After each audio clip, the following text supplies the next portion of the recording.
پھر مجھے بڑے رازداری والے انداز میں اوپر لے کے آ گیا۔ سیڑھیاں چڑھ کر اوپر آتے ہی سرگوشی والے انداز میں بولا، مجھے پتا ہے کہ تم پاکستانی ہو، میں بنگلہ دیشی ہوں، لیکن خدا کے لیے یہاں پر اس بات کا پرچار مت کرنا کہ تمہیں ہندی یا اردو سمجھ آتی ہے۔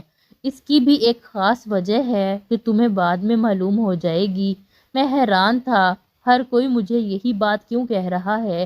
کیا شیخ کو کسی کے پاکستانی ہونے سے مسئلہ تھا؟ اگر تھا تو تحسین بھائی کے ساتھ وہ اس طرح پیش آیا تھا جیسے کہ وہ ان کے دوست ہوں۔ خیر، مجھے اس لڑکے کا جس کا نام پٹیل تھا مجھے سارا کام سمجھا دیا۔ اس نے کہا کہ اس آدمی کی 5 بیویاں ہیں، ان کو کبھی نہ کوئی کام پڑ جاتا ہے، اسی لیے ان کو باہر جانے کی ضرورت ہوتی ہے یا پھر گھر بیٹھ کر ہی وہ کوئی چیز منگواتی ہیں۔ تم کو فوراً ہی ان کو سب کچھ لا کر دینا ہے جو وہ مانگیں، اور وہاں کسی سے کوئی بات پوچھنے کی ضرورت نہیں ہے۔ اب تمہارے ذہن میں یہ بھی سوال آ رہا ہوگا کہ شیخ کی 5 بیویاں کیسے ہیں، کیونکہ یہ تو مسلمان ہے، مسلمان بس 4 بیویاں ہی رکھ سکتا ہے۔ میں نے ہاں میں سر ہلا دیا۔ بات یہ ہے کہ جو نیچے والے پورشن میں سب سے کم عمر والی لڑکی رہتی ہے، اس کو شیخ نے طلاق دے دی ہے۔ وہ ان کی بیوی تو ہے لیکن طلاق یافتہ ہے۔ شیخ اس کے پاس نہیں جاتا، صرف اپنی 4 بیویوں کے ساتھ رہتا ہے، اور بہتر یہی ہوگا تم اپنے کام سے کام رکھو۔ آج کے بعد یہ بات کسی سے مت پوچھنا۔ میں اس کی باتوں پر عمل کرتے ہوئے وہاں سے نکل آیا تھا۔ اب سوال تو یہ تھا کہ میں سارا دن بس ان کی بیویوں کے حکم کا انتظار کرتا رہوں، بدلے میں مجھے تنخواہ کتنا ملنا تھا، یہ ساری باتیں ذہن میں گردش کر رہی تھی۔ تبھی مجھے اندر سے کسی عورت کے چیخنے کی آواز آئی۔ میں باہر بیٹھا تھا، اندر عورت کے چیخنے کی آواز سن کر کمرے کی طرف دوڑ پڑا تھا۔ میں نے دیکھا اندر ایک عورت بری طرح چیزیں توڑ پھوڑ رہی ہے۔ وہ جوان لگتی تھی، اس کی عمر مشکل سے 27 یا 28 سال ہوگی، جبکہ وہی شیخ جو تھوڑی دیر پہلے مجھے کمرے میں ہدایات دے کر گیا تھا، وہ اسے چپ کروانے کی کوشش کر رہا تھا۔ لڑکی بری طرح رو رہی تھی، جبکہ وہ عربی آدمی بڑی ہی فکر مندی سے اسے چپ کرواتا تو کبھی نیچے بیٹھتا، کہتا کہ میری بات تو سنو۔ اس کے انداز سے ایسا لگ رہا تھا لیکن وہ لڑکی کوئی بات سننے کے موڈ میں نہیں تھی۔ میں ڈر گیا کہ کہیں عربی کی باتیں چھپ کر سننے سے مجھے یہ نوکری سے نہ نکال دیں۔ فوراً ہی واپس آ گیا۔ واپس آ کر اپنی جگہ پر بیٹھ گیا۔ 2 منٹ گزرے ہوں گے، کھٹاک سے دروازہ کھلا۔ وہ عورت اپنی چیزیں سمیٹتی ہوئی وہاں سے باہر جانے لگی۔ عربی اس کے پیچھے پیچھے دوڑا۔ میں نے اپنی نظریں جھکا لی تھیں، پر اس لڑکی نے اس آدمی کی کوئی بات نہیں سنی اور وہاں سے بھاگتی ہوئی چلی گئی۔ اس کی آنکھوں سے آنسو بہہ رہے تھے۔ لگتا تھا کہ وہ بہت بڑے کرب میں مبتلا ہے۔ وہ عربی جو کہ اسے پہلے روکنے کی کوشش کر رہا تھا، اس کے جانے کے بعد پھوٹ پھوٹ کر رونے لگا اور کہنے لگا، یا اللہ معافی۔ مجھے اس کی باتوں سے اتنا سمجھ آ گیا تھا کہ وہ بہت شرمندہ ہے اپنی کسی حرکت سے اور اسے دہرانا بھی نہیں چاہتا تھا، مگر لاشعوری طور پر وہ ایسا ہی کرتا ہوگا، تبھی تو اپنی بیوی سے معافی مانگ رہا تھا۔ بہرحال میں چپ رہا تھا۔ میں اپنے نئے حکم کا منتظر تھا کہ وہ میرے پاس آیا اور مجھ سے کچھ عجیب و غریب سے انداز میں باتیں کرنے لگا۔ میں اس کی بات سمجھ نہیں پایا۔ تبھی اس نے ایک لڑکے کو آواز دی۔ یہ وہی لڑکا تھا جس نے مجھے اس عربی کے بارے میں مختصر معلومات دی تھی۔ وہ پاس آ گیا۔ اس نے عربی سے کوئی بات کہی، عربی نے اسے کچھ سمجھایا، اور پھر اس لڑکے نے مجھے جو کچھ بتایا وہ تو میری زندگی بدلنے والا تھا۔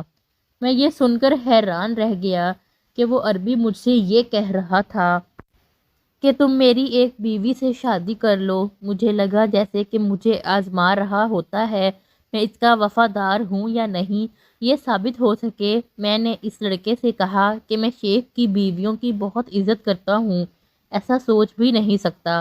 اگر مجھ سے کوئی غلطی ہوئی ہے تو مجھے معاف کر دے۔ میری بات سن کر شیخ سمجھ گیا کہ میں اس کی پیشکش سے خوف زدہ ہو گیا ہوں۔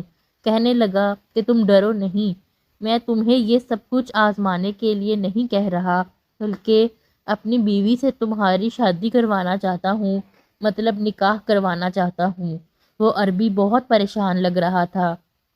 اس کی باتوں سے بھی محسوس ہوتا تھا جیسے وہ کسی گہری سوچ میں ہو۔ خیر میں نے جا کر یہ بات اپنے تحسین بھائی کو بتا دی۔ تحسین بھائی بھی اس گھر میں آ گئے تھے۔ عربی نے ان کو بھی بہت باتیں سمجھائی تھیں۔ تحسین بھائی مطمئن ہو گئے، کہنے لگے کہ تمہارے لیے یہ زندگی کا سب سے اچھا موقع ہوگا۔ تم شیخ کی اس چھوٹی بیوی سے شادی کر لو جس نے شیخ سے طلاق لے لی ہے یا پھر اس کو دے دی ہے۔ اس کے بعد وہ تم کو بتائیں گے کہ آگے کیا کرنا ہے۔ میں تو اس گھر میں کٹھ پتلی سا تھا۔ میں نے کہا جیسا میرے مالک کا حکم ہوگا میں ویسا ہی کروں گا۔ یوں میرے نکاح کی تاریخ مقرر کر دی گئی تھی۔ تاریخ کیا تھی؟ پرسوں میرا نکاح ہونا قرار پایا تھا، جبکہ وہ لڑکی پاکستانی تھی، اس کا نام صبا تھا، کہ معلومات مجھ تک آ چکی تھی۔ میں یہ نہیں سمجھ پایا تھا کہ آخر صبا کے ساتھ شادی کرنے کا مجھے کیوں کہا جا رہا ہے، جبکہ یہ شیخ کی وہ بیوی ہے جس کو وہ طلاق دے چکا ہے۔ مجھ سے دوبارہ شادی کروا کے شاید وہ اپنی بیوی کے لیے ازالہ کرنا چاہتا ہوگا۔ بہرحال پرسوں کا دن تو آنا ہی تھا۔ میرا نکاح صبا کے ساتھ پڑھا دیا گیا۔ صبا نے روتے روتے نکاح کے لیے ہاں کہی تھی اور نکاح ہوتے ہی مجھے اور صبا کو ایک الگ کمرے میں بھیج دیا گیا تھا۔ یہ کمرہ اچھی طرح سجایا گیا تھا اور اس میں ریشم کے بستر تھے اور نرم گرم ایسے بستر جو میں نے کبھی دیکھے ہی نہیں تھے۔ مخملی پردے، ان پردوں کو دیکھ کر اس گھر کی عمارت کا اندازہ ہوتا تھا۔ میں چپ چاپ بیٹھا وہ پردے اور کمرے کو ہی دیکھ رہی تھی کہ صبا روتی ہوئی میرے پاس آئی اور بولی، اب تم بھی مجھے طلاق دے دو گے؟ یہ بات مجھے معلوم ہے کیونکہ میرے نصیب میں بس طلاقیں ہی لکھی ہیں۔ میں اس کو اردو بولتا دیکھ کر حیران نہیں تھا کیونکہ پہلے ہی جان چکا تھا کہ وہ ایک پاکستانی ہے۔ وہ مجھ سے مختلف باتیں کرنے لگی مگر اس کے چہرے پر درد صاف لکھا تھا۔ تم کون ہو؟ یہاں کیسے آئی ہو اور کیا تم جانتی ہو کہ تمہاری شادی میرے ساتھ کیوں کروائی گئی ہے؟ میری یہ بات سن کر صبا مزید رونے لگی۔ اچھا رو تو نہیں، میں نے اس کا ہاتھ تھام لیا۔ ویسے بھی اب تو ہمارا نکاح ہو گیا ہے۔ اگر تم دکھی ہو تو تم میرے ساتھ بہت خوش رہو گی۔ میں ایک خیال رکھنے والا اچھا اور معقول انسان ہوں۔ میری بات سن کر وہ پھیکی سی مسکراہٹ کے ساتھ ہنس دی اور بولی، تمہارے ساتھ میرے نکاح عارضی ہے۔ تم تو بڑے ہی معصوم اور سیدھے سادے لڑکے ہو۔ تم یہ نہیں جانتے کہ تمہارا نکاح مجھ سے کروایا کیوں گیا ہے۔ تم فی الحال اس شادی کی خوشی میں خوش ہو۔ تم یہ نہیں جانتے کہ میری کیا کہانی ہے۔ میری عمر دیکھو، مجھ پر گزرے درد دیکھو۔ تم خود ہی جان جاؤ گے کہ میں جو کہہ رہی ہوں بالکل صحیح کہتی ہوں۔ یہ کہہ کر وہ دوبارہ رونے لگی۔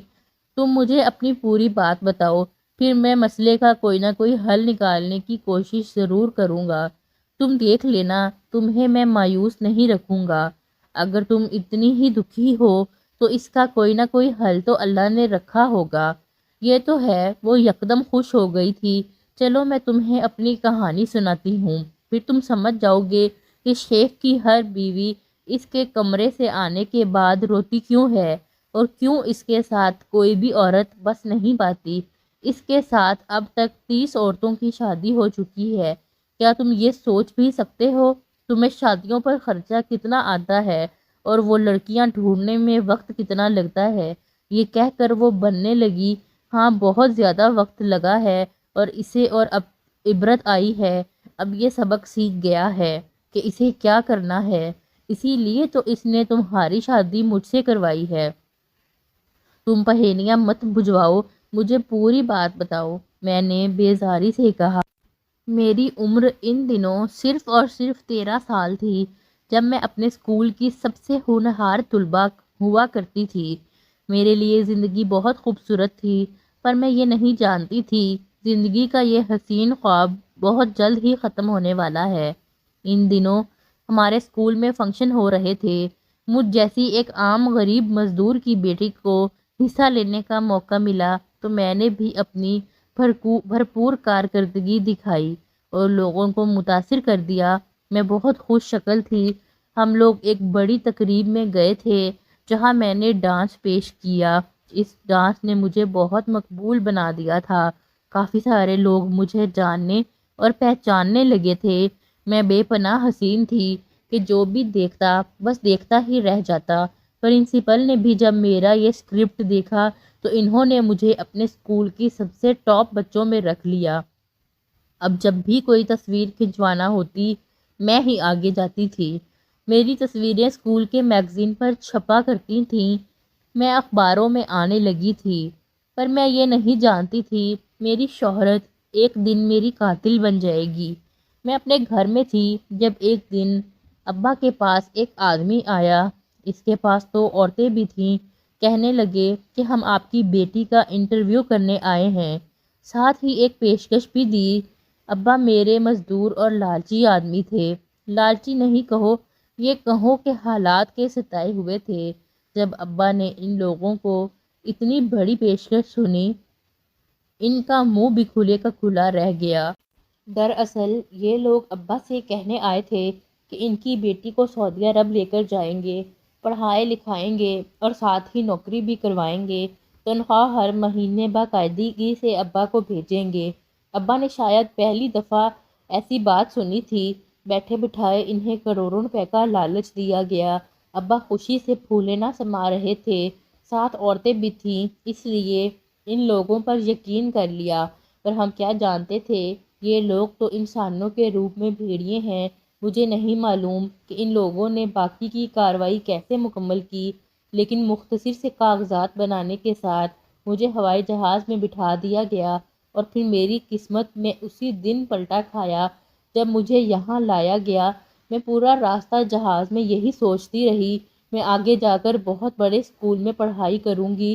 پر جب مجھے لاہور لایا گیا، ایئرپورٹ پر مجھے ایک لڑکی نے استقبال بھی کیا اور میری خوب پوچھ تاچھ کی گئی۔ وہ لڑکی مجھے ایک بہت خوبصورت بڑے سفید رنگ کے ہوٹل میں لے گئی، اس کے باہر عربی میں کچھ لکھا ہوا تھا۔ میں نہیں سمجھ پائی کہ یہ کیا ہے۔ وہ لڑکی مجھے ایسے ہوٹل میں لے گئی جہاں پر ماحول بہت ہی عجیب تھا، خوبصورتی، رنگ روشنیاں اور لڑکیاں مختصر کپڑے پہن رکھی تھیں۔ خدا جانے یہ کون سا سعودی عرب تھا۔ ہم نے تو یہی سن رکھا تھا کہ وہ اللہ کی پاک سرزمین ہے، وہاں ایسا کچھ بھی نہیں جیسے ہمارے ملک میں ہوتا ہے۔ پر میں تو دیکھ کر حیران تھی، یہاں عیاشی کا ایک بھرپور اڈا تھا۔ میں سوچنے لگی کہ مجھے یہاں کیوں لایا گیا ہے، یہ جگہ تو ہم جیسی لڑکیوں کے لیے نہیں ہے، نہ ہی یہاں کوئی اسکول کی لڑکی نظر آ رہی تھی۔ مختلف راہداریوں سے گزرتی ہوئی وہ لڑکی مجھے ایک بڑے سے ہال میں لے گئی جہاں پر ایک بیوٹی پارلر جیسی جگہ تھی۔ اس بیوٹی پارلر میں میرے بال بنائے گئے، مجھے عمدہ اچھے کپڑے پہنائے گئے، میں کسی شہزادی کی طرح لگ رہی تھی۔ مجھے اپنے آپ پر بھی رشک آ رہا تھا۔ مجھے سرخ رنگ کی پوشاک پہنائی گئی، میرے سر پر ایک ٹوپی رکھ کر مجھے ایسے تیار کیا گیا جیسے تم فلموں اور ڈراموں میں شہزادیوں کو دیکھتے ہو۔ میں بے پناہ خوبصورت لگ رہی تھی، دنیا کی سب سے حسین لڑکی اس وقت میں ہی معلوم ہو رہی تھی۔ پھر مجھے ایک اور کمرے میں لے جایا گیا۔ یہ دیکھ کر تو میرے قدموں تلے سے زمین نکل گئی کہ وہاں پر صوفے پر ایک آدمی برجمان تھا جس نے اپنے بازو دونوں طرف پھیلا رکھے تھے۔ مجھے دیکھتے ہی اس کی آنکھوں میں ہوس ابھر آئی، اور پھر کیا تھا، اس نے مجھے برباد کرنا اپنا حق سمجھا۔ وہ مجھے بہت دور سے بک کر کے لایا تھا، یہ سارا کھیل، سارا حال اسی نے تو بچھایا تھا۔ ایک دن اخبار میں اسے میری تصویر دیکھ کر میں پسند آ گئی، بس وہیں سے اس نے مجھے برباد کرنے کی ٹھان لی۔ جب پتہ کروایا تو پتہ چلا میرے باپ غریب ہے۔ پھر کیا تھا، ان کو لالچ دیا اور ہفتوں کے دنوں میں مجھے یہاں لے کر آ گیا۔ اب میں اس کے سامنے بھی سجائی ریشم کی گڑی کی طرح پیش کی گئی تھی۔ میں بہت روئی تھی، چیخی چلائی تھی، میری کسی نے نہیں سنی۔ وہ دن میری زندگی کا سب سے برا دن تھا۔ اس سب کے بدلے میری اماں ابا کو پیسے بھیجے جاتے رہے، وہ خوش تھے اور جب بھی موقع ملتا میری اچھی تصویریں بنا کر انہیں بھیج دیتے جس سے لگتا کہ میں اسکول میں پڑھ رہی ہوں۔ پھر کچھ دن گزرے، اس عربی نے مجھ سے شادی کر لی، کہنے لگا کہ میں تمہیں اپنی بیوی بنا کر رکھوں گا، لیکن مجھے اس کی کیا سمجھ آتی، وہ تو عربی میں بات کرتا تھا اور میں اردو بولتی اور سمجھتی تھی۔ ایک دن اس نے ایسا کیا جو میرے وہم و گمان میں بھی نہیں تھا۔ مجھ سے کوئی بات کہہ رہا تھا، مجھے سمجھ نہیں آئی تو مجھے طلاق دے دی۔ طلاق دے کر مجھے اس کال کوٹری میں پھینک دیا، پھر مجھ پر ظلم کرنے لگا، اتنے ظلم کہ جو میں نے زندگی بھر نہیں سہے تھے۔ مجھے اپنی زندگی سے نفرت ہو گئی، لگنے لگا جیسے موت ہی مجھے اس سارے غم سے نجات دلا پائے گی۔ میں دن رات نماز پڑھتی، اللہ سے دعا کرتی تھی، مجھے یہ سمجھ نہیں آتی تھی کہ میری یہ قید کب ختم ہوگی، اس آدمی کو وہ سزا دے گی کہ وہ زندگی بھر کے لیے اجڑ گیا۔ اسے ایسی بیماری لاحق ہو گئی کہ کوئی عورت اس کے پاس نہیں رہتی، اسے غصہ آتا ہے، اسے غصے کے دورے پڑتے ہیں اور یہ ایسے خرافات باتیں کرتا ہے کہ کوئی بھی عورت اس کے ساتھ نہیں رہتی، اسے چھوڑ کر چلی جاتی ہے۔ اب اسے اچھی طرح سے سمجھ آ گیا ہے، احساس ہو گیا ہے اس کو کہ میرا دل دکھانے پر، مجھ پر تشدد کرنے اور مجھ جیسی نیک لڑکی کو ایک گھر سے اٹھا کر اپنے عیاش خانے میں لانے کا کیا انجام ہوتا ہے۔ میں نے صبر کیا، ہر روز اللہ سے دعا کی۔ اللہ نے اس کے دل میں خود ہی احساس ڈال دیا کہ کوئی عورت اس کے ساتھ نہیں رہی جب سے میں اس کی زندگی میں آئی ہوں۔ اب یہ تمہاری شادی میرے ساتھ کروا کر اس بات کا ازالہ کرنا چاہتا ہے، پر مجھے لگتا ہے کچھ عرصے کے بعد یہ تمہیں کہے گا کہ تم میری بیوی کو طلاق دے دو تاکہ اب میں دوبارہ اس سے شادی کر سکوں۔ اس کو یہی ذہنیت سمجھ آتی ہے۔ یہ کہہ کر وہ تو خاموش ہو گئی، مجھ پر لرزہ طاری ہو گیا۔ یہ قوم کتنی عیاش ہے، کیا واقعی میں اس بیچاری لڑکی کو ایسے ہی اٹھا کر لایا ہوگا؟ میری تو پریشانی کی انتہا نہ تھی۔ میں نے یہ ساری باتیں تحسین بھائی کو بتا دیں۔ تحسین بھائی بولے کہ میں اس سے پہلے سے ہی واقف تھا، پہلے ہی آدمی ڈرتا تھا کہ میں کسی اردو بولنے والے آدمی کو نہ لے کر آؤں، لیکن اب یہ اپنے اس جرم سے تنگ آ گیا ہے۔ لڑکی بہت نیک ہے، تم اسے نہیں جانتے، اس نے زندگی میں کوئی نماز قضا نہیں کی ہوگی، یہ خود بھی اس کی بہت تعریف کرتا ہے، لیکن اب وہ اس کے لیے ایک ناسور بن کر رہ گئی ہے۔ جب تک وہ اس کے گھر میں رہے گی تب تک یہ آدمی برباد ہی رہے گا، اجڑ کر رہے گا، اسی لیے یہ اس کی شادی کروا کر رخصت کرنا چاہتا ہے، واپس اپنے ماں باپ کے گھر بھیجنا چاہتا ہے۔ یہ تو اچھا ہوا اس کے ساتھ تمہاری شادی ہو گئی۔ میں جلیل سے کہوں گا کہ وہ تمہیں طلاق دینے پر مجبور نہ کرے، اور جیسا صبا سوچ رہی ہے ویسا نہ ہو۔ تحسین بھائی نے جلیل سے بات کی، یہ آدمی خود بھی اس کی بہت تعریف کرتا ہے۔ اس نے صبا کو میرے ساتھ رخصت کر دیا اور ہمیں اچھی خاصی رقم بھی دی۔ اس نے صبا کی زندگی برباد کر دی تھی، اسے آباد کرنے کی بھی بھرپور کوشش کی، یہاں تک کہ صبا کے نام ایک خوبصورت گھر کر دیا۔ اس گھر میں اور صبا رہنے لگے۔ صبا کی چہرے پر مسکراہٹ نام کی تو کوئی چیز نہیں، پر میری ماں بہت خوش ہے۔ ماں کو میں نے صبا کی کہانی نہیں بتائی، بس یہ بتایا ہے کہ وہ بہت نیک لڑکی ہے، اور اس میں کوئی شک نہیں ہے کہ صبا جیسی نیک لڑکیاں آج کل کے زمانے میں ڈھونڈنے سے نہیں ملتی۔ دوستو، کہانی پسند آئی ہو تو ہمارے چینل کو سبسکرائب کریں۔